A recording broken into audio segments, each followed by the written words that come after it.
I first started calling myself a chairmaker in '88. My chairs are structurally understated. When you sit in one of my chairs and wiggle around in it, you can feel the chair bending with you. They're real lightweight. They're featherweight, and yet they're pretty darn strong. That Walden rocker has always been my big guns. It's the highest priced piece. It's the most work. It's the most special. A rocking chair has a unique function. And rather than the chair that you put around a table, a rocking chair is something that it has a little bit more ability to cherish because of its performance. It has a very gentle, lulling, rocking motion. What is it about that? Rhythmic. It's good to quiet a baby in.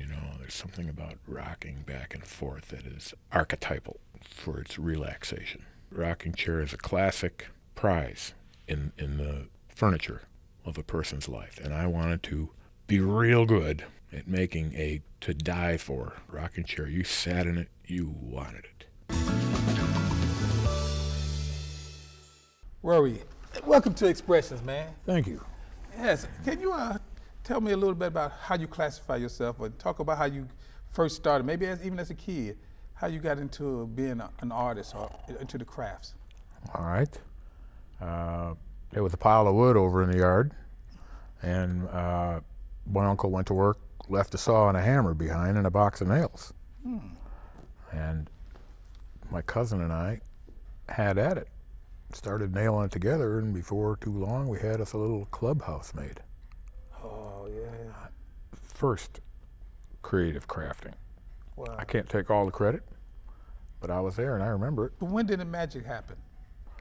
The magic happened in maybe 1976 or so. I came to Southern Illinois to visit a friend.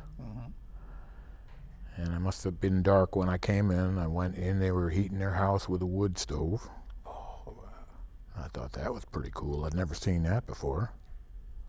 And I got up in the morning and went to work with him at the sawmill. And I'd never seen that before either. And here they were sawing up walnut logs and throwing all the scraps on the fire. I thought I died and went to heaven. And I guess from about that minute on, I wanted to be here. Right.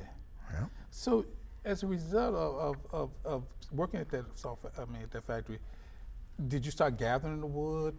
Did something happen in terms of, or just was it just an inspiration or a thought, or did you actually start making things from it? Pretty much it was a vision on the horizon for a number of years. I had a lot of preparing to do, but I was collecting wood. I always kind of surrounded myself with wood. Did you start making chairs initially, or did chairs become your objects a little later? That's a good question. I made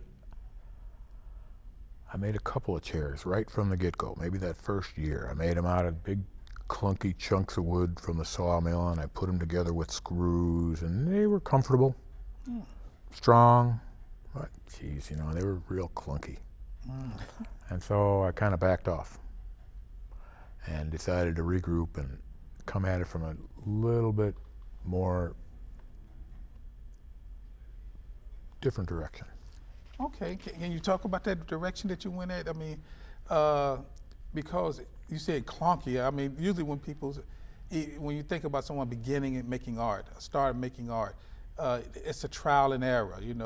It's an exploration, right, and so forth. And so, how did it evolve in terms of refining itself? You saying, okay, this is what I'm going to be doing. This is how I'm going to do it. This is the way it's going to happen.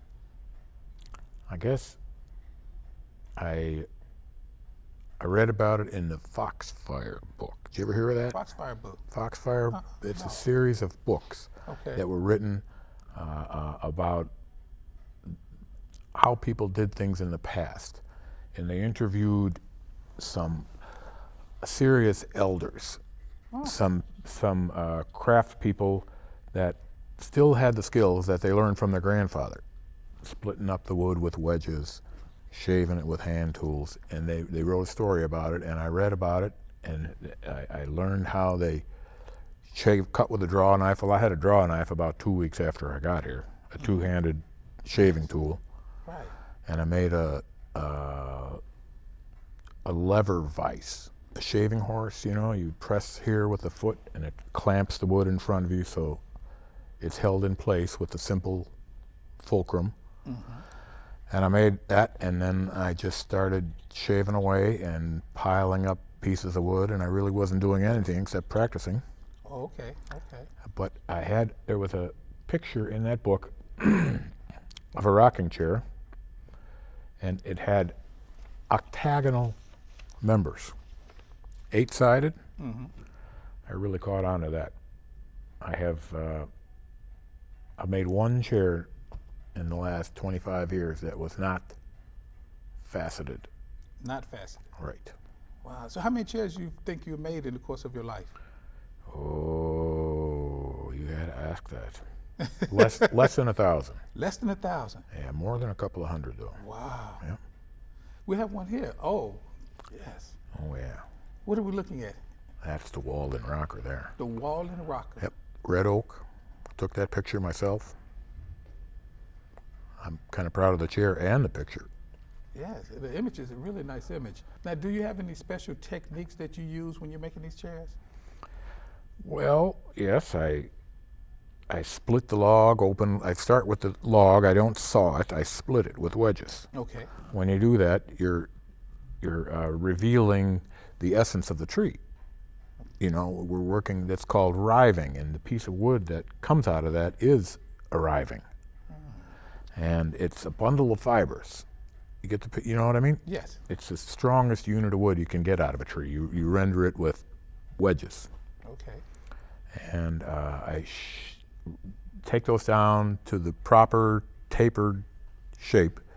That back chair leg is made out of a very straight 4-foot bundle of fibers.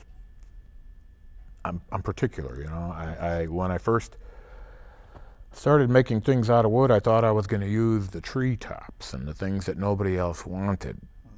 I kind of scoffed at the people. All they wanted was the first log in the tree.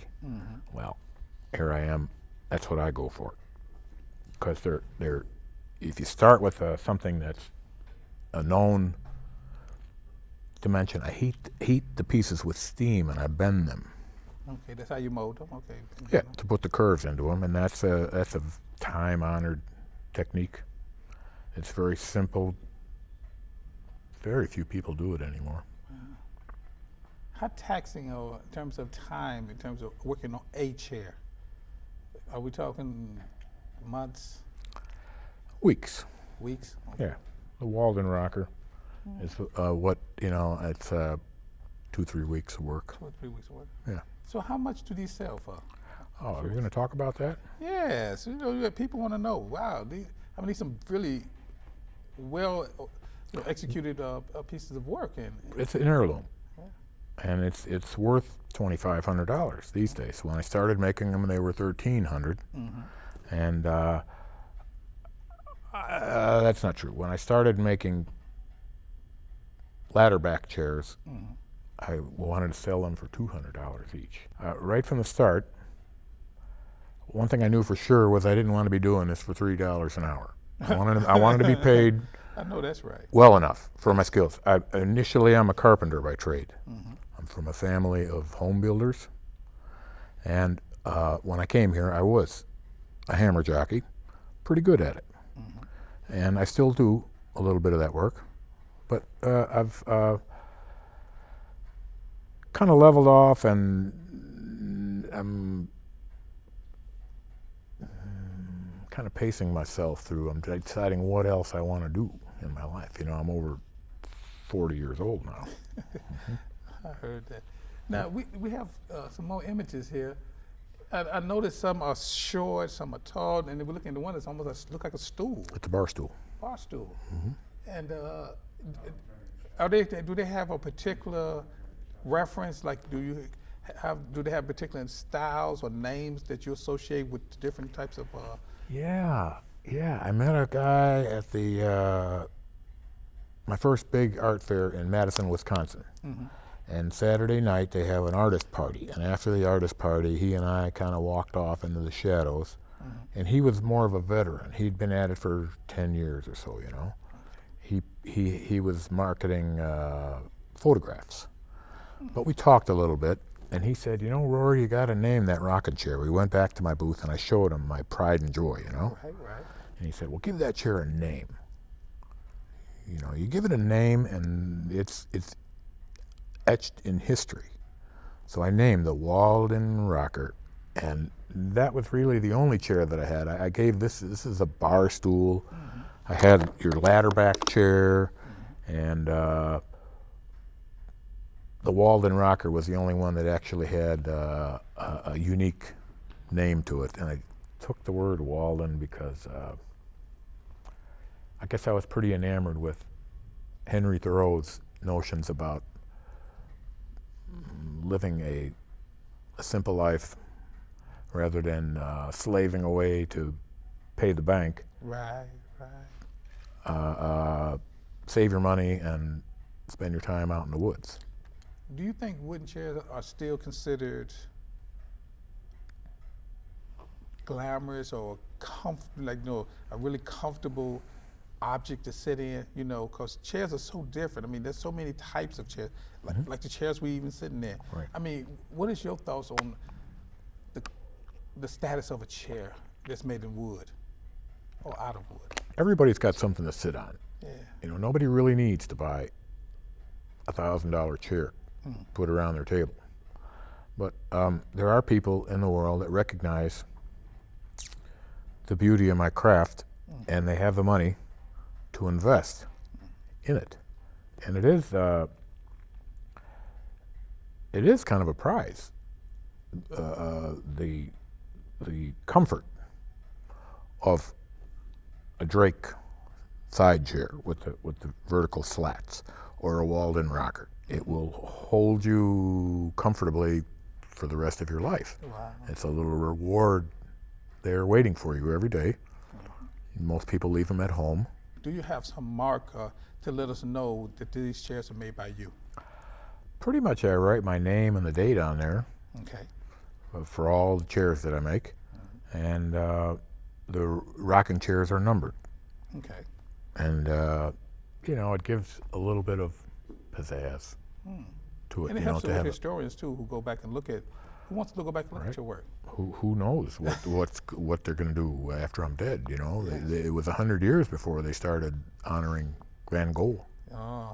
But the fact that you leave something for them to look at and to remember is the key. That's right. I'm gonna go to my grave knowing that there's a little bit of me left. Oh man, that's wonderful. We man. done?